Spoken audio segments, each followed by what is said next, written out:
La historia, algo que podemos amar crear o puede torturarnos mentalmente hasta el cansancio.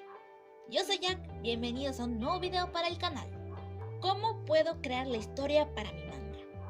En primer lugar, criaturita de la oscuridad, tienes que ir a tu idea principal. ¿Cuál es la idea principal de tu manga? ¿De qué va a tratar? Bien, no te preocupes de dónde va a ser su primera aparición tu protagonista y dónde va a empezar a moverse. No.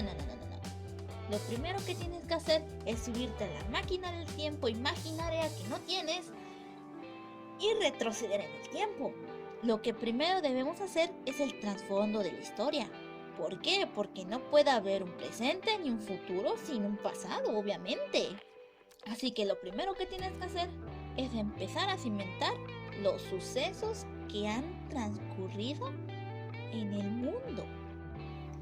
Y antes que empiecen a alterarse, les recomiendo que todavía no se exprima el cerebro pensando cómo va a lucir su mundo, sino que se concentren en qué tanto va a ocurrir. Si se van a sus libros de historia, lo cual creo que no van a hacer, se van a fijar que en los libros se concentran en decirles qué pasó y cuándo pasó, cómo pasó, y no en el lugar donde sucedió. O al menos no te detallan el lugar en sí. Es por eso que te recomiendo que te preocupes más por lo que va a suceder y cómo va a suceder.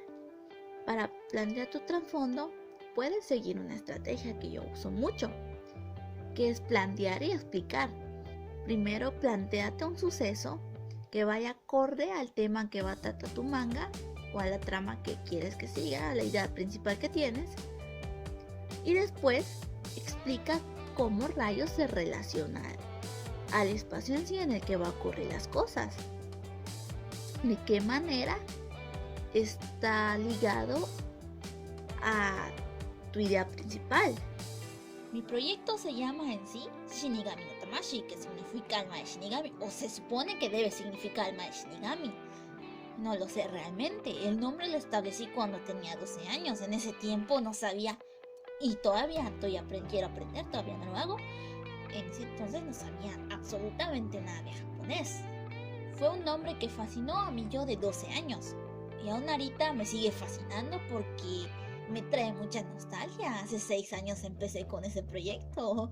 Llevo 6 años de mi vida en este proyecto, así que ¿cómo no atesorar algo así?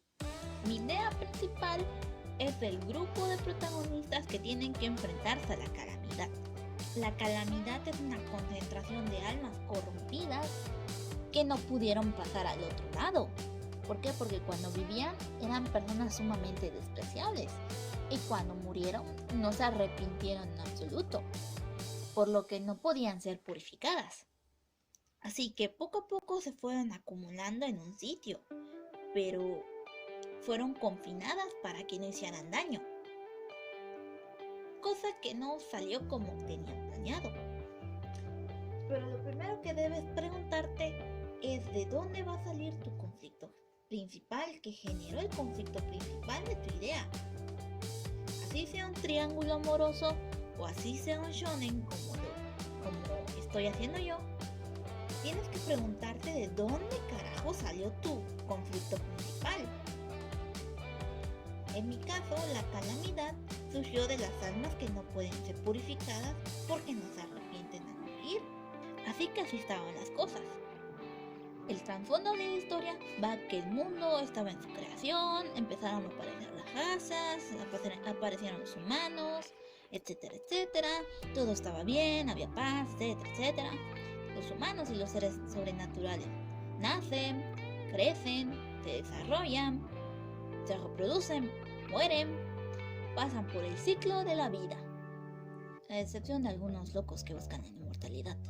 En fin, las almas corrompidas que no podían purificarse y no podían pasar al otro lado por esto mismo, fueron confinadas a un espacio en el que se suponía que no podían hacer daño al mundo. Sin embargo, por ciertos motivos, fueron agarrando cada vez más y más fuerza. En ese mundo se formaron dos bandos, uno que apoyaba a la calamidad y se llamaba el bando devastador. Sí, muy original el nombre. Y el otro, que era el bando de la paz. Sí, sé que mis nombres son muy originales, sí, lo sé. Que quería frenar a ese bando y a la calamidad misma. Pero no podían por la diferencia de poder. Y no me refiero a que la calamidad fuera monstruosamente fuerte. No, me refiero a que la calamidad tenía la particularidad de corromper a todo lo que tocara. Así que obviamente el bando de la paz, cuando le enfrentaba y obviamente tenía contacto alguna con un contacto físico directo, se veían corrompidos y eran absorbidos por la calamidad. ¿Por qué? Porque la calamidad consume almas. Lo que quiero decir es que consume el alma de esa persona al corromperla y utiliza el cuerpo como títere. Así que la clave para derrotar a la calamidad era purificarla, pero no había ser existente que pudiera hacerlo. Así que el primer ser, que es el que creó a cada criatura que habitaba ese mundo, tuvo que meterse en el problema, pero no fue y confinó a la calamidad. ¿Por qué? Porque su presencia era demasiada para el mundo que había creado.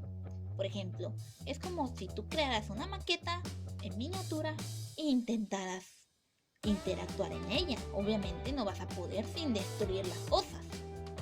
¿Por qué? Porque tu presencia es demasiado para tu creación. Así le pasó al primer ser. Así que tuvo que crear criaturas que pudieran ayudar en el problema. El primer ser creó a esas 14 criaturas, que eran 7 shinigamis que ayudarían a purificar con sus poderes a la calamidad, y a 7 ángeles que ayudarían a combatir con fuerza bruta. Así que esos 7 shinigamis y esos 7 ángeles pelearon contra la calamidad, pero debido a que nunca habían usado sus poderes con anterioridad y la situación del mundo ya era muy crítica, no tuvieron otra que unir sus fuerzas y confinar a la calamidad. Bien, el tiempo transcurrió. Varios sucesos se suscitaron en el mundo. Por ejemplo, en el manga ocurrirán varios sucesos de los que designaré a los protagonistas que acompañarán a mi protagonista principal. Un ejemplo es el Día Rojo, que fue la masacre en el lago de las Camelias Rojas. Otro fue la Gran Guerra de los 1000 años. También habrá un protagonista representando a la guerra entre razas, entre otros más sucesos que se llevarán a cabo en ese mundo, por lo que debes plantearte qué sucederá. De hecho, en un principio, como suceso pasado en trasfondo, es el inicio y el origen de la calamidad. Conforme pasó el tiempo, los ángeles, que eran personas malas o catalogadas como malas, generalizadas como malas, tuvieron ambición, obviamente. ¿Por qué? Porque un ángel no puede morir a menos que lo mate un shinigami y viceversa. Por lo que los ángeles, al ver que tenían vida eterna hasta cierto punto, quisieron hacerse de todo, quisieron llevar el control de todo. Obviamente los shinigamis no quisieron permitírselo, y fue cuando sucedió una guerra, que fue conocida como la Guerra de Ideales. Los que vivieron de primera mano esa guerra supieron de qué trataba realmente. Sin embargo, los ángeles buscaron una manera de ganar, no solo por cantidad numérica, sino que llegaron a recurrir de la calamidad. ¿Por qué? Porque la calamidad podía infectar a los nuevos shinigami. Conforme pasaron los años, la gente pensó que los shinigamis eran criaturas déspotas que solamente les encantaba matar gente, y a los ángeles los veían como sus salvadores debido a que los protegían, entre comillas, de los shinigami. Pasaron años viviendo en esta mentira, con esa falsa creencia, y es desde ese punto en el que empezará la historia. Esa es la forma en la que yo planteé mis sucesos pasados, es la forma en la que planteé mi trasfondo. Obviamente habrá muchos más sucesos, habrá muchas más cosas en ese mundo, pero explicárselos todo me llevaría horas y horas. Pero esa es la forma en la que yo planteé mi trasfondo de la historia. Así que ya tenemos el primer paso de cómo hacer la historia, los sucesos pasados. Si quieres aprender cómo establecer tus sucesos actuales, eso puedes verlo en el siguiente video. Bien, espero que este video te haya gustado, que te haya servido de algo. Esta es la forma en la que yo lo hice. y te lo comparto porque pienso que posiblemente te ayude en algo. Posiblemente puedas avanzar con tu historia.